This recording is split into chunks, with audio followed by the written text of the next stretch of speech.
Hello Aries, thank you for joining me for your monthly forecast for July 2019 for the Sun or the Ascendant. Welcome, and what a powerful month this is set to be. There's so much going on, I will try my best to unpick it for you in a way which is understandable but doesn't in any way dismiss the fact that there are some complex strands. Essentially, you're a sign of action, you're a sign of initiation, and the arrival on the 2nd of this month of your ruler Mars in the sign of Leo, where it's going to be through to the middle of July, is a wonderful opportunity for you to up the vibration when it comes to your talents, creativity, your drive, whether it's extra warmth and humanity you're looking for socially, or you're wanting something more dramatic to happen in your love life, or you're wanting to express your talents more fulsomely. This transit of Mars is brilliant for you because Mars in Leo just is going to give you a super boost. It's going to see you radiating your talents at a much higher frequency. But also there is a solar eclipse on the 2nd in the sign of Cancer. And this is going to provide a backdrop for the next 6 months. And this is asking you to work at the more nurturing side of your existence. Now, because you are wanting to crack on and get things done, your desire to initiate and to move things forwards gives you a high amount of energy. But where you live, who you live with, how you live there, are going to be very important strands this month, not least because Venus, the planet of love and affection, moves on the 4th into the sign of Cancer, augmenting this solar eclipse and also the North Node, the point of destiny, which is very much about the direction of travel that's been asking you since November the 7th last year. You're wanting a much more nurturing and emotional existence, even if your drive and passions need to coexist with this. And also you're wanting relationships which really work for you at the very root of the fabric of your being. So it's not just being about playful, it's not just about being sociable, it is about functioning in a way which really makes you feel complete and whole. And that's something that we can all relate to. But there are going to be some potential catches this month.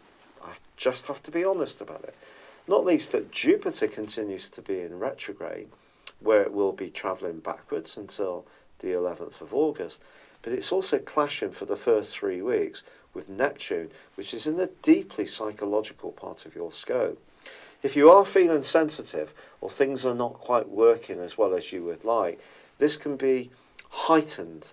This sensitivity can be heightened to a huge degree in the first 3 weeks of this month.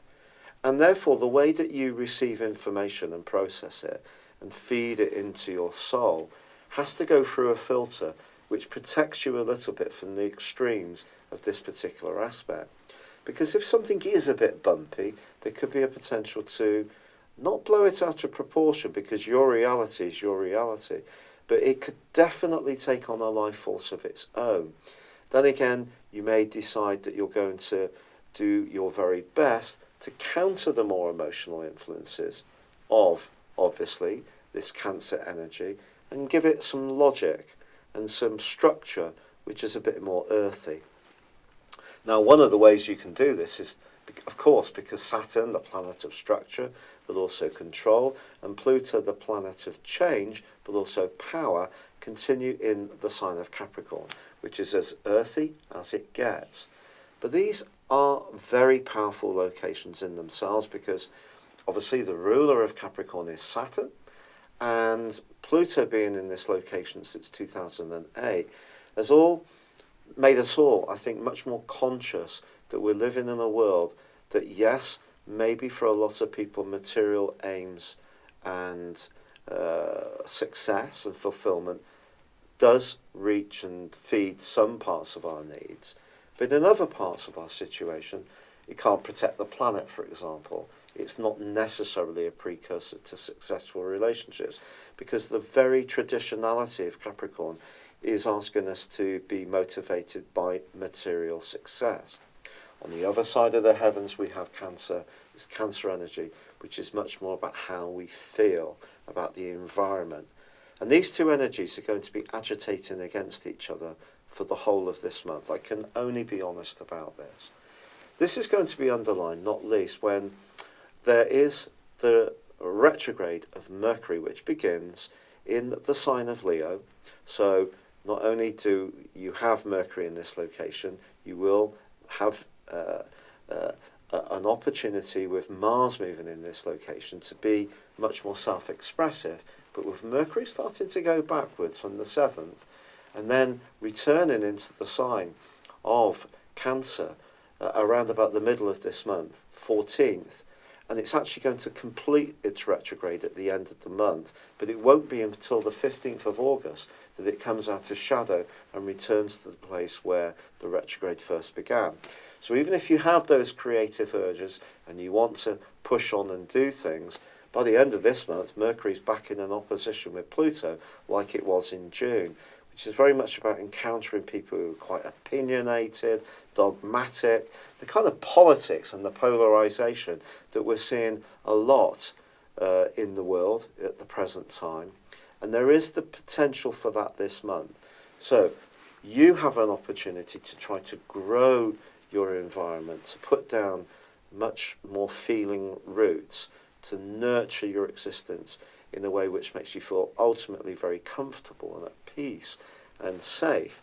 But there's going to be other demands upon you, perhaps ones that you're generating from within yourself, perhaps some that are coming from outside of you, which are much more to do with worldly interaction. And the two aren't necessarily going to coexist perfectly all of the time.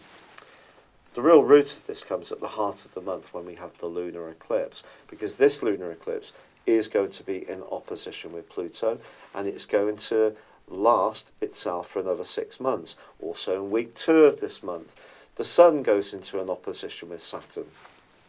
So even if you have these desires to create this much more secure, much more pleasing, much more nurturing environment, it could be that someone quite forceful, authoritative, or traditional is going to seem like they're setting up some kind of roadblock to stop the progress you want. Perhaps it's you who's going to inner sabotage a part of you that wants to live in a more peaceful, nurturing and emotional way, but perhaps there's part of you that just feels safer sticking with what you know, being more conventional in your approach. And with Mercury in retrograde, we all know that wires can get crossed, especially around your love life this month, especially around your relationship with your children if you have them. It's going to be important if you're travelling anywhere, as is always the case with Mercury retrograde, to double check things. You can't control how air traffic controllers will behave or whether they will go on strike in a country that you may be visiting, but what you can do is anticipate that that might happen and develop a plan B even before the inevitable delay occurs. What we can do with Mercury retrograde is make sure that the things we can control, we're going to control it the best we can. But I think this tension between what you would really like at emotional level, at a safety level, of feeling really nurtured and that you're growing and evolving in the way you want, but having to coexist in this hard, bruising world that we all occupy, that is going to be a feature. However, once the Sun moves on the 22nd into the sign of Leo, I do feel that you are going to start to feel a lot more comfortable. Your energy will come up. There are challenges at the end of this month for sure. The Sun's going to square up with Uranus, for example, which means that even if you are feeling that you want to be a bit more spontaneous, you've just got to be a little bit cautious of what the impact will be, especially in how you utilise your resources. But I think the central theme, and that's what we need to do, is keep it really as simple as possible. This is a month of an opportunity for you to be more creative, to be more self-expressive, to in tune, to align with the more emotional part of your nature, but there is no doubt about it that the demands of the world at large, or your own ambitions and drive, can create at times some very intense scenes. There could be some power plays. There could be some confrontations, whether you like these or not. It could be you're going to encounter people who don't necessarily understand your direction of travel. But what is marvellous is that by the end of this month, Venus relocates into Leo. So then you're going to have Mars in Leo. Then you're going to have the Sun in Leo. Mercury is going to be in the sign of Cancer in the retrograde in the second half of this month, which can make you a bit more introspective. But by the end of this month, your desire to demonstrate just how unique you are, how talented you are, and how much you can sparkle socially, it will find its voice. Thank you for having joined me at your monthly horoscope forecast. I do hope you enjoyed it. If you'd like to know more about what's going on in your situation, go on a journey of discovery beyond your zodiac sign by embracing your personal astrology. This is based on your time, date and place of birth. And if you no longer live in the same location where you were born, in terms of your forecasting, I can relocate you to where you are living now. Not a lot of services like this offer that particular feature. But equally, I use a form of forecasting called directions. This is where we take your personal horoscope when you were born, your natal chart, and advance it for roughly 1 degree for every year of your life. These are particularly impactful. The influence that they have on your natal positions, but also on moving planets that they impact upon now, the transits, really are very powerful. To find out about this, and also if you buy a character analysis and a forecast at the same time, I will give you a 30% discount. Please see the link beneath this video. This is an opportunity to understand some of the more trying patterns that have kept occurring in your life, but also to overcome them, but also embrace the positive opportunities you have to grow and to make the most of your innate talent and skills. And there will be information that can really take your breath away. It's so much more powerful than just your sun sign. Thank you.